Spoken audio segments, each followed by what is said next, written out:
Georgia and other states were scheduled to receive their federal funding for a slew of after-school and summer care programs at the beginning of the month. Companies can add new ingredients to food products, label them as generally regarded as safe, and not provide the FDA with complete information about whether these ingredients are actually safe. The White House-backed law means annual energy bills for Georgia households could increase by $270. As you can see behind me, cars are whipping by as they head I-81 northbound. LaManna is very connected to her animals and loves taking care of them. Greg Swan says the law is an effective way for preventing crime. Yet, the drug crisis continues. Now, there hasn't been a recent stream of heat, but you are in luck because you will not be swerving on those corners. The U.S. Department of Education released the funding for extracurricular programs across the country. For Greg Swan, the fentanyl crisis is personal. When you lose your kid, it's a real reset button on what matters. Swan lost his son Drew to the opioid crisis and was among the parents who came to support President Trump's signing of the Halt Fentanyl Act this month. The bipartisan law goes after traffickers by reclassifying all versions of the synthetic drug to be in line with heroin and LSD. The White House says the law will allow prosecutors to go after anyone who possesses, imports, distributes, or manufactures any illicit fentanyl-related substances, in the same way that they target other dangerous narcotics. Swan says the measure will save lives. You can't get your kid back, but you can do things that would have never happened had your kid not died to make his life, worthwhile. Last year, federal agents confiscated 60 million pills and 8,000 pounds of fentanyl powder. The Drug Enforcement Administration says that is enough deadly doses to kill every American. Georgia Senator John Ossoff voted for the law and says it will take down traffickers. Well, this will immediately empower the Department of Justice to go after those who are producing and trafficking these massively addictive and deadly substances. Now, some criminal justice advocates oppose law's mandatory minimum sentencing. Liz Komar, a lawyer for the Sentencing Project, says those policies have not worked in the past. The mandatory minimums don't save lives and they don't make communities safer. Mandatory minimums do have some predictable outcomes, though. They increase incarceration and they disproportionately impact communities of color. Greg Swan says the law is an effective way for preventing crime, yet the drug crisis continues. He believes more comprehensive efforts are needed. Reporting in Washington, D.C., Mya Alysia, WSAV News 3, on your side. 6-year-old Reality Jimenez is entering the room where her first bed in her house will be. An organization in Salina called Sleep in Heavenly Peace is making sure no kids sleep on the floor in our town. You're giving them their first bed that they've ever had. You're giving them maybe the first pillow of their own that they've had. With the help of the bed delivery crew, a child's reality will shift.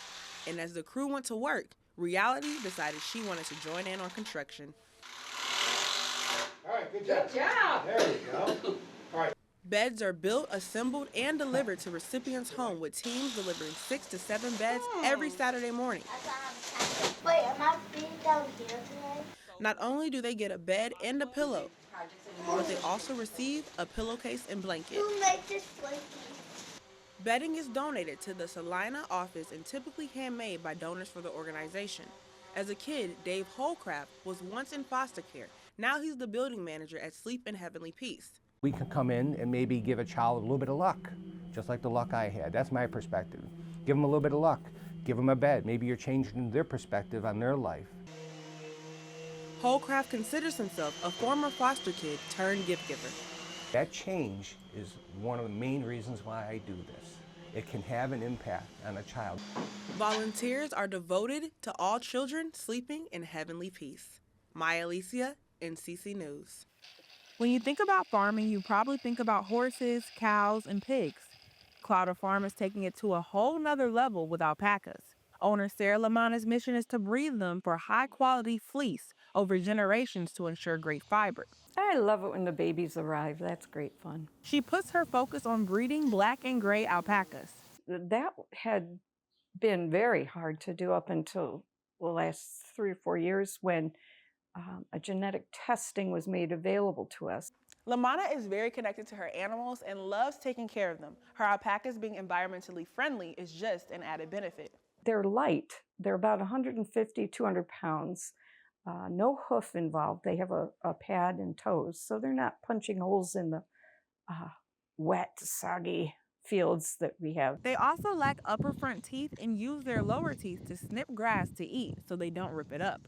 Her husband, Carl Lamana, says being in the alpaca's presence is great. Alpacas are basically, they're very therapeutic. Just being around them kind of helps to calm you down. Their fleece can be used for products too after they are sheared once a year. It's like getting a haircut. So haircuts don't hurt. They're offended by the whole thing. It's like, how dare you? How dare you do this to me? But the practices we use keep everybody safe, and they get their little haircuts. The fleece is used to make products like mittens, socks, and rugs. Alpaca fiber in general is considered elite, similar to cashmere. That's an elite fiber as well. So it's just extra soft and lovely. It's also fire resistant, hypoallergenic, and water resistant. Lamana says her mission is to produce award-winning fiber year after year. Mya Alysia, NCC News. I am looking forward to the day that we can say there is no cancer ever.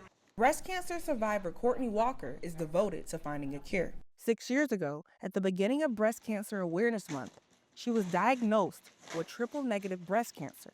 The executive director of the Central New York Baldwin Fund, Beth Baldwin, helped her fight the battle. So Beth Baldwin actually took me to all of my treatments, and we discussed the Baldwin Fund, what it was about, and how I could join and support additional individuals that were going through the treatment. For the past few years, Walker has worked with the Baldwin Fund to find a cure for breast cancer.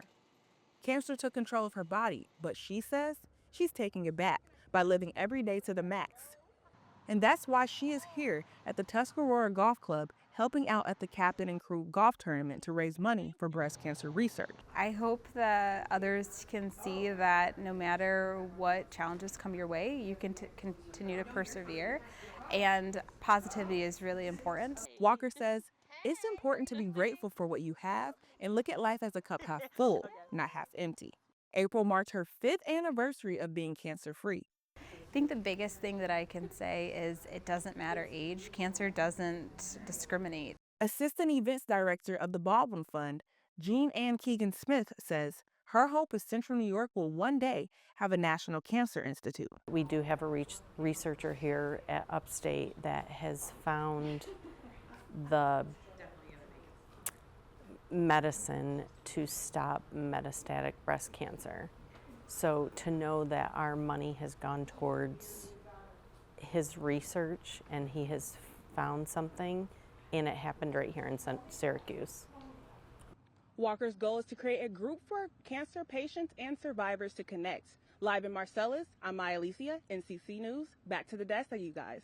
For 3 weeks, extracurricular programs in Georgia have been operating in limbo. President Trump's decision to withhold more than $6 billion in education funding on July 1st included roughly $1.3 billion for summer and after-school opportunities. That's left programs like the Boys and Girls Club of Southeast Georgia having to reach out to members of Congress for a solution. It's still unnerving that a single person can make such a quick change in how you conduct business and what happens in day-to-day life in America. This week, the U.S. Department of Education released the funding for extracurricular programs across the country, but added new requirements. The department says recipients must comply with a host of federal civil rights laws or have their funding revoked. Christina Patterson, a public policy professor at Georgia Southern, believes the administration's decisions appear to be politically motivated. I would be naive to say that politics do not play a role in the initial appropriation, but to me, it sets a precedent that one individual's political agenda can be imposed on the rest of the country with virtually no checks. This is not the first time the administration has tried to hold back education funding. In April, 3 federal judges blocked President Trump from withholding funds from schools who use the money for diversity, equity, and inclusion programs. While the money for extracurriculars is now released, more than $5 billion in education funding remains frozen. That includes funds for teacher training, English learner services, and migrant and adult education. Reporting in Washington, D.C., Mya Alysia, WSAV News 3, on your side.